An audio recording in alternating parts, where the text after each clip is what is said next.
Halo, assalamualaikum warahmatullahi wabarakatuh. Sahabatku, kawan-kawanku dimanapun kalian berada, yang berbahagia dan selalu sehat dan dalam lindungan Allah Subhanahu wa Ta'ala. Nah, bagaimana kabar kalian? Semoga kalian semua dalam kondisi baik-baik dan terbebas dari rasa cemas yang berlebih. Nah, dan buat kawan-kawan yang masih saja merasakan sensasi dan kecemasan berlebih, ya, saya doakan semoga kalian itu cepat pulih, cepat membiasakan diri, cepat berdamai dengan kondisi, cepat berdamai dengan diri sendiri. Nah, terima kasih juga kepada kawan-kawan yang setia menonton dan uh, sudah mendukung channel saya, sehingga saya lebih semangat lagi ya untuk mengupload video-video terbaru. Nah, di kesempatan kali ini, di video kali ini, apa ya, saya mau membahas lagi masalah kecemasan yang tidak jelas atau rasa takut yang tidak jelas yang kita alami ketika terkena asam lambung, GERD, dan anxiety. Nah, jadi ketakutan kita ini, ketakutan yang kita rasa ini sebenarnya nggak jelas. Saya katakan nggak jelas karena ketakutan ini apa ya,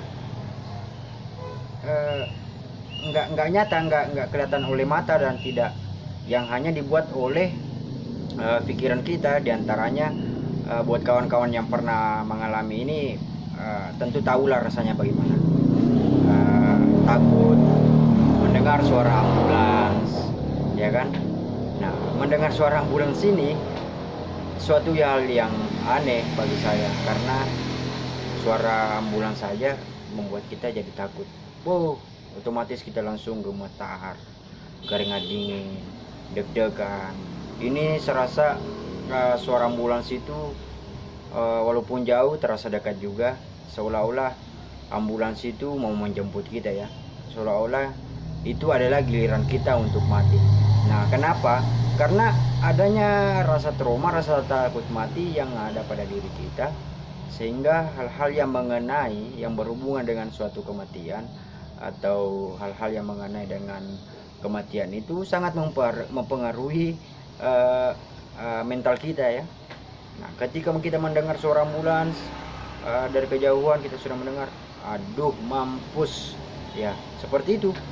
Jadi otomatis badan kita merespon, pikiran kita merespon, waduh, sudah ada yang meninggal lagi, sudah ada yang bagaimana lagi.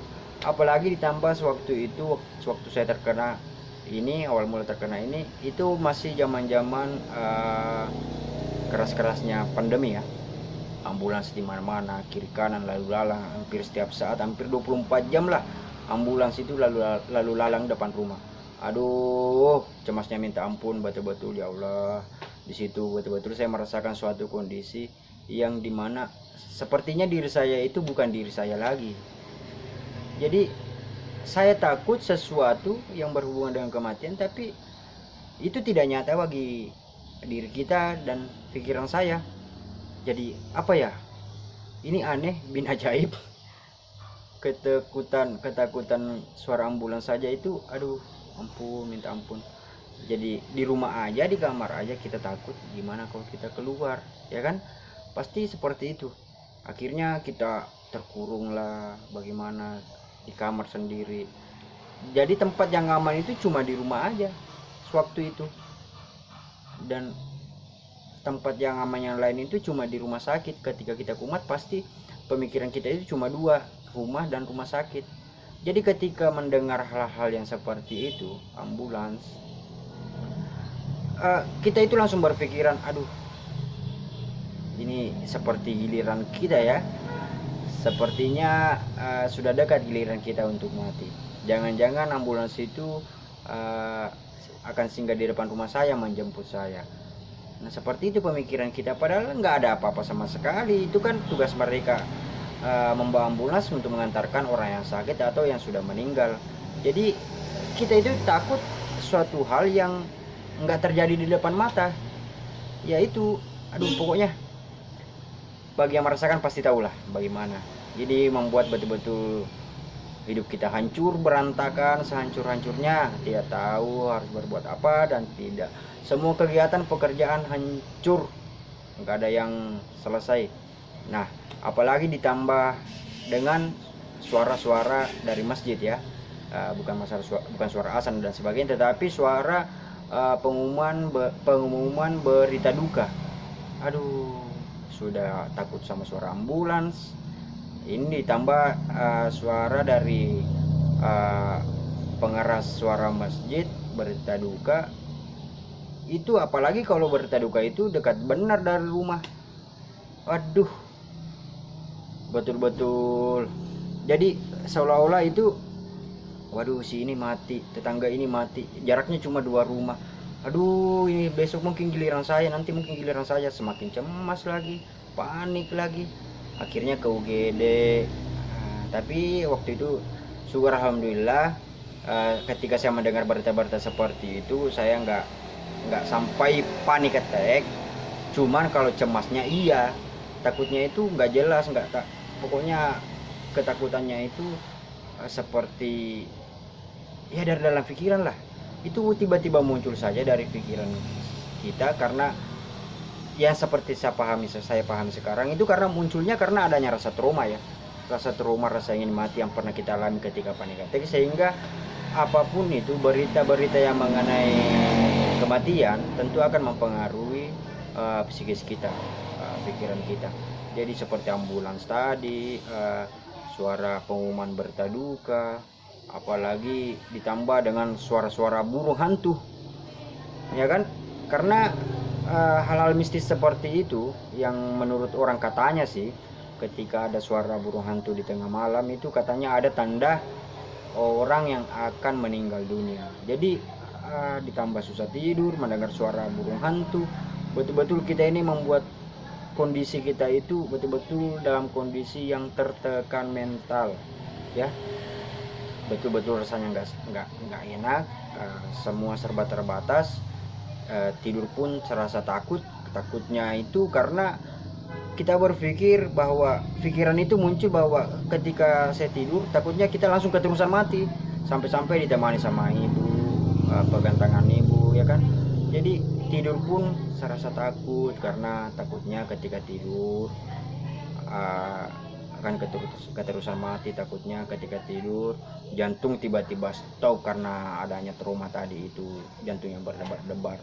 Jadi sebenarnya ketakutan ini setelah saya pahami selama ini, jadi betul-betul itu ketakutan yang muncul itu betul-betul dari pikiran kita yang seperti berhalusinasi lah. Tapi sebenarnya ini bukan suatu halusinasi, karena ini cuma bagian dari pikiran kita yang memindset pikiran kita seperti akan terjadi sesuatu, tetapi sesuatu yang diwaspadai itu nggak nyata ya.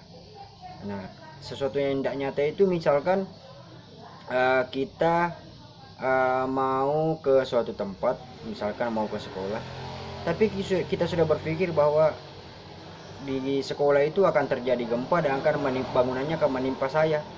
Nah, itu pikirannya kita itu seperti itu. Pikiran ketakutan kita itu, kecemasan kita itu menciptakan suasana yang dibuat-buat atau didesain oleh pikiran kita sendiri. Jadi kejadian itu belum tentu terjadi dan tidak akan terjadi dan tidak terjadi. Nah, itu ketakutan yang tidak jelas, sampai mendengar suara ambulans, suara berita duka, suara burung hantu, akhirnya kita susah tidur, takut tidur ya kan. Itu semua betul-betul membuat diri kita itu merasa terpuruk ya, sampai-sampai sehingga yang tempat teraman itu cuma di rumah saja, di UGD, karena kan pemikiran kita kalau kita di rumah sakit ada yang memperhatikan, ada bagian medis yang memperhatikan kondisi kita. Karena itu tadi kita itu cemas dengan kondisi tubuh kita, kondisi badan kita, sehingga tercipta ketakutan yang tidak jelas pada diri kita. Jadi di sini saya mau mengatakan bahwa bagi kawan-kawan semua, saudara-saudaraku semua yang baru saja mengalami hal ini, pahamilah bahwa apa yang kalian rasakan itu, apa yang kalian pikirkan itu adalah suatu ketakutan yang tidak jelas dan tidak akan terjadi dan belum tentu terjadi ya, seperti itu. Jadi kalian nggak usah terlalu bagaimana memikirkan, jangan terlalu memikirkan. Memang ini sulit ya, sulit. perlu membiasakan diri. Seperti mendengar suara ambulans itu kalau bisa nggak usah alihkan pikiran saja. Nah, kemudian seperti mendengar berita duka, kalau bisa kalian latihlah dengan pergi melayat atau mengantar jenazah. Mungkin awal-awalnya sulit lah, baru mau keluar rumah pergi tempat melayat udah puyeng, udah kelayangan, udah mual, udah mau muntah, udah kumat lagi, udah cemas lagi. Nah, berikutnya pergi lagi.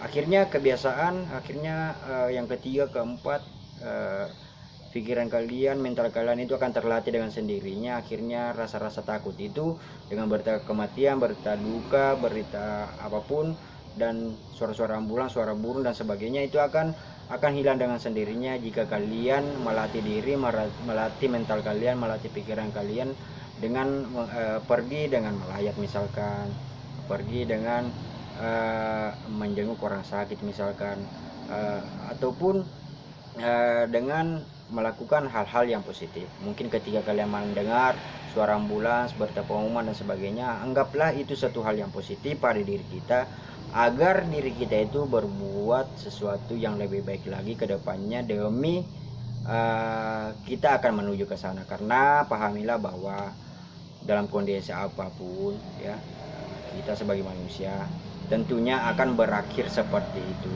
Kita mau kemana juga, jadi pahami saja seperti itu. Tetapi lakukanlah hal-hal yang positif untuk mengurangi efek-efek pemikiran negatif kalian. Karena bagaimanapun juga setelah kalian mengalami rasa trauma, tentu akan timbul rasa-rasa takut mati dan sebagainya, sehingga apapun itu akan membuat kalian cemas lagi ya. Jadi ketika kalian merasakan ketakutan itu, kecemasan itu, lakukanlah hal-hal positif untuk membendung perasaan-perasaan seperti itu. Jadi ini sebenarnya adalah suatu hikmah bagi kita, suatu pelajaran bagi kita, suatu teguran bagi kita, agar kita kedepannya hidup lebih baik lagi, lebih memperbaiki diri lagi, lebih memperbaiki hubungan sesama manusia tentunya ya. Jadi semoga apa yang saya sampaikan ini ada manfaatnya. Dan satu lagi yang bisa saya sampaikan bagi kalian yang masih merasakan seperti ini, tetap santai, tetap tenang. Pahamilah bahwa kalian tidak sendiri. Ada saya, ada kawan-kawan yang lain yang pernah merasakan dan bahkan masih merasakannya, dan kami semua baik-baik saja ya. Ingat, kami semua baik-baik saja. Kalian tidak usah stres, tidak usah memikirkan yang macam-macam. Pokoknya kalian positif thinking aja dan jangan putus asa. Tetap berusaha, perbaiki pola hidup, pola makan, dan pola pikir ya. Nah, semoga apa yang saya sampaikan ada manfaatnya. Dan apabila ada manfaatnya, jangan lupa like, subscribe, dan share video saya agar saya lebih semangat lagi ya mengupload video-video terbaru. Nah, di akhir kata saya ucapkan terima kasih banyak. Semoga kalian semua dalam kondisi bahagia, senang, dan terbebas dari asal mungkar dan anxiety. Saya ucapkan assalamualaikum warahmatullahi wabarakatuh. Salam sehat.